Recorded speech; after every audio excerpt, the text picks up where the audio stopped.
Hi fellow Rotarians of Rotary District 6780. I'm Greg Maciolek, your district's 106th governor, and I am proud and humbled to serve as your district governor coming this year, 2019 and 2020.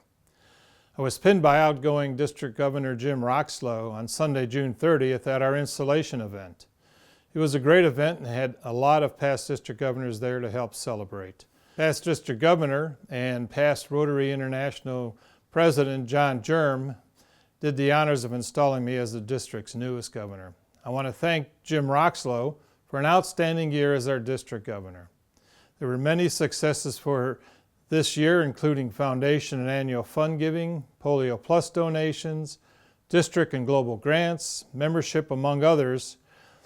He has led the district to a great year, and I congratulate him and his team for their success. He left me big shoes to fill. I wish he had left me his Mercedes too. Oh well. Let me talk about my goals for the year, and I have 5 areas in which I would like the clubs to concentrate. First is growing Rotary. 2 is club annual reports. 3rd is improving literacy at the 3rd grade level. 4 is establishing a $250 club for the foundation and Polio Plus donations. And 5th is administrative cleanup of DAC-DB and Rotary Club Central. So let me run through these goals and give you a flavor of what I would like to see the district achieve this year. And yes, the clubs are the district. So Rotary International stands at 1.2 million members. Now you have probably heard that before, but over the last 10 to 12 years, Rotary has gained 1.2 million members and lost that many as well. Our district stands right around 3,200 members. About 10 years ago, we were at 3,500 members. Attracting new members is one thing, but retaining them has been a real problem. As I polled the club presidents-elect looking to see how many of their clubs had new member orientation programs, only about 1/3 of the clubs did. Couple that with a quote from a member at the Rotary Leadership Institute in May that I facilitated. I asked how things were going, and one Rotarian said that she learned more about Rotary in the morning sessions than she had in the 6 years she has been in Rotary. I was kind of shocked by that, but in retrospect, maybe not so much. We aren't doing enough training at the club level on what is Rotary and talking about the different avenues of service. That's where your district committee chairs come in, and they and their teams can help you. Get them on your schedule and they will provide you with presentations on Rotary and in the many areas of impact. We shouldn't be losing members after 6 months or a year because they really don't know what Rotary is all about. Remember this, an educated Rotarian and an engaged Rotarian is likely to stay longer in the club. So our first goal for the district is to increase membership by 128 new members this year. That's an average of net 2 for each club. Our BHAG goal, that's a big, highly ambitious goal, is 192 members, which is +3 net for each club. You will see these membership numbers updated monthly on the district website. Which brings me to goal number 2, and that's for every club to publish a club annual report at the end of June 2020. So let me explain. As I have visited districts and clubs when I was the Zone 30 Rotary Public Image Coordinator, I found that not many club members could really articulate in any kind of detail as to what their clubs do that impacts their community or their global communities. Some did tally up their impacts, but they didn't tell anyone. Think of your club annual report as your portfolio. Think about this. When you want to invest funds in a company, you want to see the company's portfolio, their track record for the last few years, and what the future looks like. When a prospective Rotarian is considering investing their time, talent, and treasure in Rotary and your club, don't you think they might want to see what your club portfolio is? Once you have 2 or 3 of these reports, you'll be able to better tell the story of your club.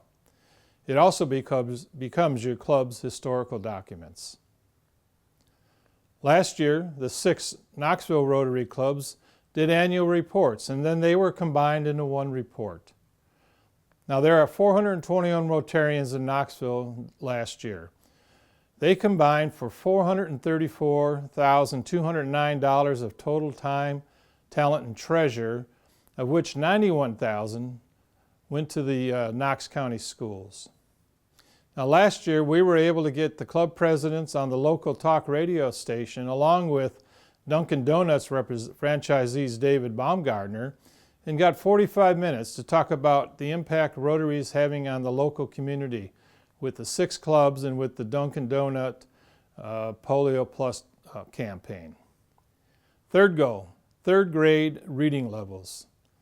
The average third grade reading level across our district is less than 40%.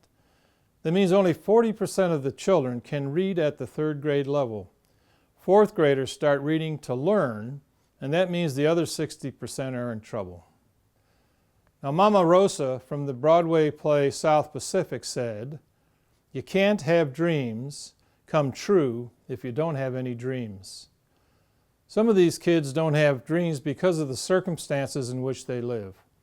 Without being able to read, you are not able to learn. Let's start to help more kids in that area. I know that many clubs in the district have reading programs already. They distribute dictionaries and other similar programs, which I highly recommend they keep doing. If your club doesn't have a program that helps kids to read, consider taking this on this year. It will change their lives. Goal number 4 has to do with foundation giving. Our foundation, our district's foundation giving almost always tops the Rotary Zone's 30-31. Same for Polio Plus giving. But we can do better. I'm asking clubs to do a better job of turning in their annual fund donations earlier in the Rotary year. Oftentimes they get turned in at the end of June if they get turned in at all. Same way with Polio Plus donations. Polio Plus donations should be credited to the individual Rotarian, as that money counts towards earning a Paul Harris Fellow. We have asked each club member to donate $100 to the annual fund and $40 to Polio Plus fund. Well, I'm establishing a $250 club for members who donate $200 for the annual fund and $50 for Polio Plus. They will be recognized appropriately throughout the year. In 4 years, a Rotarian can be awarded a Paul Harris Fellow, which reflects the donation of $1,000 accumulated over those 4 years. Of course, Paul Harris Society members who donate $1,000 per year get their own recognition. Remember that half of the money donated to the Foundation Annual Fund gets returned to the district for district grants. That's how we fund all of our service projects. There is an opportunity here to raise the amount of money that is returned to the district for grants. Now think about it. $250 amounts to $20.84 a month donation. You can even do that through Rotary Direct, in which they'll charge your credit or debit card each month for that amount, and I'm sure you won't even miss it. And there are other incentives for having 10% or 25% of your members reach this goal. See the district governor citation on our website or in the district directory. And goal number 5 is that we need to clean up our database of information on our members. If you don't know what DAC-DB stands for, it's for District and Club Database. Pretty simple, but the database isn't always intuitive, but it is our way of interacting with Rotary and with other districts. We can schedule events, create registrations, and accept money. The biggest challenge, as I see it, is to get the information in it correct and accurate. Now think about this as far as retention goes. Many clubs don't distribute a directory of club members. DAC-DB can create a directory easily and for free, but you need phone contacts, email addresses, birthdays, occupation classification, among other things. And how about a photo? I think that's another reason why people leave clubs, because they never really feel like they're part of the club. Also, I do business with a few members in my club that have products that I can use for my business. If I'm in a club of 40 to 60 members or more, how do I know who does what? The same applies even for smaller clubs. I know that some of the larger clubs publish formal annual directories, but like any other publication, once it's printed, they're out of date. My club publishes an electronic copy of our members 3 to 4 times a year, depending on the arrival of new members. This will be a big emphasis this year, along with the club annual reports. So that quickly summarizes our top goals for the year. I look forward to my club visits. I want to publicize your club service projects, fundraisers, in our monthly newsletter. Sue Ann Lewis, who is an assistant governor from the Oak Ridge Sunset Club, has come back to be the newsletter editor. Send your information to Sue Ann at 6780news@gmail.com. That's 6780news@gmail.com.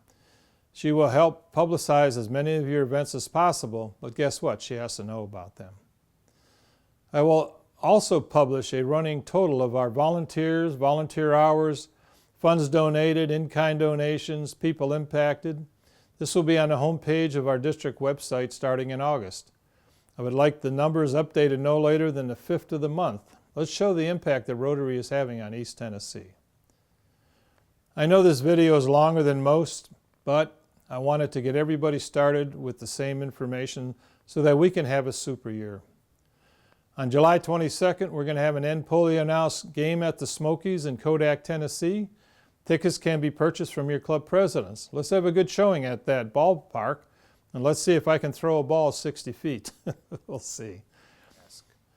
So thank you very much. I look forward to my club visits, and I'll see you in August with my video message. Thank you.